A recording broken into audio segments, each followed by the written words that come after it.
A cruz e o punhal. Davi Wilkerson, capítulo 23 de 23. Para a maioria dos moradores do Brooklyn, aquela manhã de 28 de agosto de 1961 era apenas mais uma límpida e quente manhã de verão. Mas para nós, no Centro Desafio Jovem, o dia parecia escuro. Ao meio-dia deveríamos entregar aos ex-proprietários o cheque da prestação seguinte.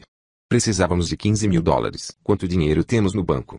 Perguntei a Paul de Lena. Nem quero dizer. Quanto? 14 dólares. Contara tanto com outro milagre.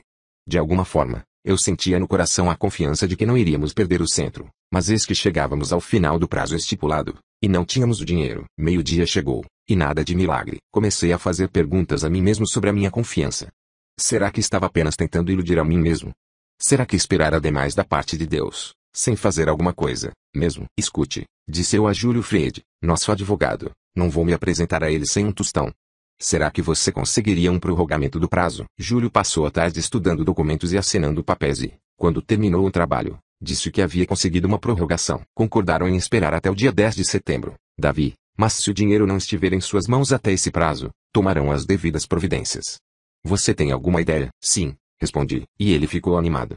Mas logo se desiludiu quando expliquei qual era a minha ideia. Vou orar a respeito, disse. Júlio estava acostumado ao sistema de oração do centro, mas naquele momento, acho que ele gostaria de ter tido um diretor com mais senso prático. Naquela mesma tarde, fiz uma coisa um tanto ousada.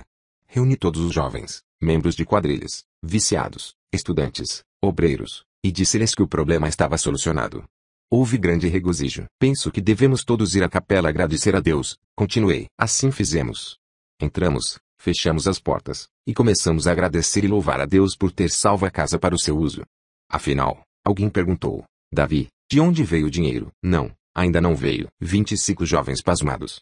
25 sorrisos forçados. Não chegou ainda, continuei. Mas antes do dia 10 de setembro, o dinheiro estará em nossas mãos. Tenho certeza. Até a data marcada, terei um cheque de 15 mil dólares para mostrar-lhes. Mas pensei que deveríamos agradecer a Deus por antecipação. Chegou o dia 1º de setembro. Dia 2, 3, 4. Passei muito tempo ao telefone, procurando encontrar a solução do problema. Tudo indicava que era a vontade de Deus que continuássemos o nosso trabalho. Durante o verão, tivemos bastante êxito. Nossos registros mostravam que 2.500 jovens de toda a cidade haviam tido um contato real com o amor, haviam entregado a vida a Cristo. Centenas de rapazes e moças haviam passado pelo centro a caminho de novos empregos, novas ambições, novos ideais. 12 desses estavam se preparando para o ministério. Tudo isso começou com aquele desenho na revista Life, disse eu a Gwen, certa noite, quando estávamos recordando o ano que se findava. Não é estranho que você nunca conseguiu ver aqueles rapazes do julgamento, disse Gwen. Era mesmo estranho. Havia telefonado, escrito e batido em muitas portas durante quase 4 anos. Mas por razões que vão além da minha compreensão, não me foi permitido trabalhar com os rapazes cuja tragédia me trouxera a Nova York. O seu destino e o de Israel, ex-presidente dos Mau Maus, permanecia, pelo menos por enquanto, nas mãos do Estado. Talvez quando os rapazes saíssem da cadeia, eu poderia dizer-lhes da preocupação que sentia pelo futuro deles. Havia um rapaz, entretanto, daqueles primeiros dias em Nova York, com o qual ainda tinha contato, Ângelo Morales. Certa manhã, Ângelo veio nos visitar. Juntos, recordamos aquele primeiro dia, quando nos encontramos na escada do prédio em que morava o pai de Luiz Alvarez. E agora, o próprio Ângelo estava terminando seu curso no seminário. Ele também iria trabalhar no centro. Se ainda houver um centro, Ângelo, disse eu, compartilhando com ele nossos problemas financeiros. Posso fazer alguma coisa? Perguntou Ângelo. Sim, vá à capela com os outros, e ore. Enquanto vocês oram, nós estaremos no telefone. Todos os membros da diretoria estavam ocupados dando telefonemas para os amigos do centro. Recebemos auxílio, mas em quantidades pequenas que não resolveriam o problema dos 15 mil dólares. Entre os telefonemas, um foi para o escritório de Klein Stone, em Chicago. Foi Aralbridas quem o fez, confessando que se sentia acanhado em fazê-lo. Klein já havia sido mais do que generoso com o centro.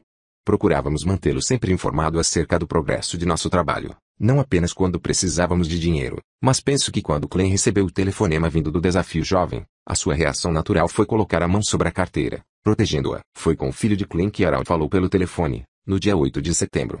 Conversaram muito, e Arald contou o que já havia acontecido, e agradeceu à família Stone pela sua participação naquilo que já havia sido feito. Depois, não podendo rodear mais, finalmente chegou ao motivo principal do telefonema. Nós precisamos de 15 mil dólares até o dia 10, depois de amanhã, disse ele, e explicou por quê. Não sei qual a sua posição no momento, e certamente não vou pedir uma resposta agora. Mas, converse com seu pai, diga-lhe muito obrigado pelo que ele já fez, E vamos ver o que acontece. Chegou o dia 10 de setembro. O correio da manhã chegou. Abrimos as cartas ansiosamente, e recebemos muitos envelopes de jovens que mandavam seu dinheirinho. Obrigado, Senhor, disse eu. Não poderíamos continuar sem estes trocados. Mais nada. Chegou a hora do culto da manhã. Estavam todos reunidos, e todos oravam e cantavam. Aqui e ali ouvi os jovens ainda agradecendo a Deus pelos $15.000. Durante o culto, chamaram-me à porta. Era uma carta expressa.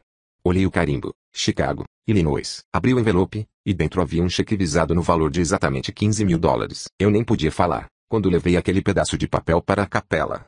Fiquei de pé diante da lareira que tinha aquele feixe de trigo esculpido em baixo relevo.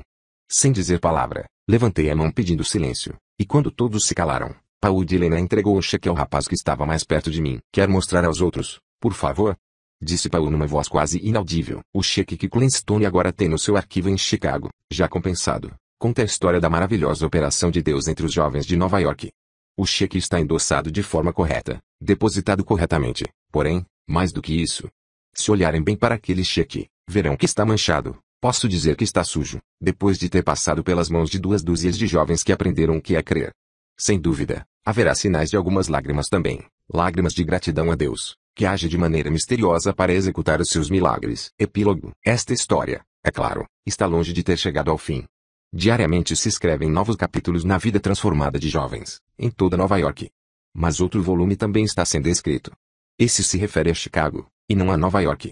Um novíssimo centro desafio jovem já existe, e está em franca operação naquela cidade.